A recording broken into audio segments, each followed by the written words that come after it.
Consumer investigator Jason Knowles is here to tell us more. Jason. Well, Rob, the Fed rate cut in September was half of a point, but failed to make a short-term difference on mortgage rates. They actually went up. But experts say there is hope on lowering those interest rates with another Federal Reserve cut. The Federal Reserve's interest rate has been going up steadily over the years, an attempt to slow down the inflation rate.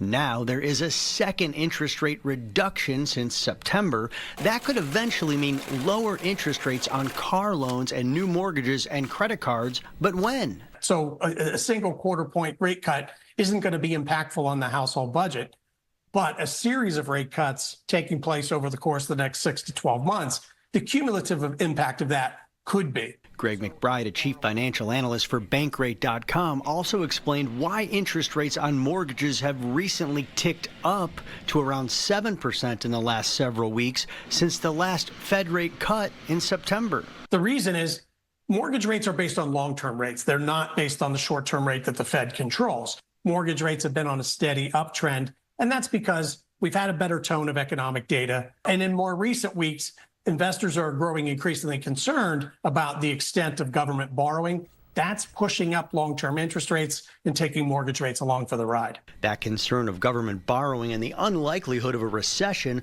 will create a slower process for rates to go down.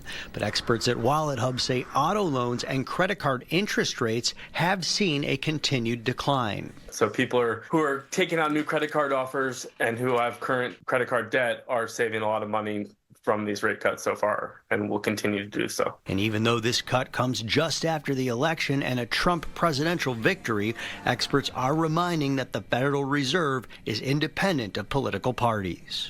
Making decisions based on economic indicators, not any political short-term causes. The average credit card interest rate is down, but it's still more than 20%. If you're using a credit card with high interest rates, the best advice is to pay off your balance monthly.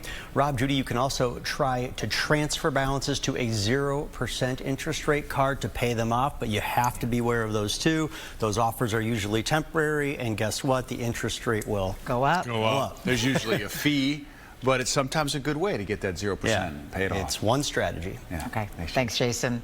And still ahead for us.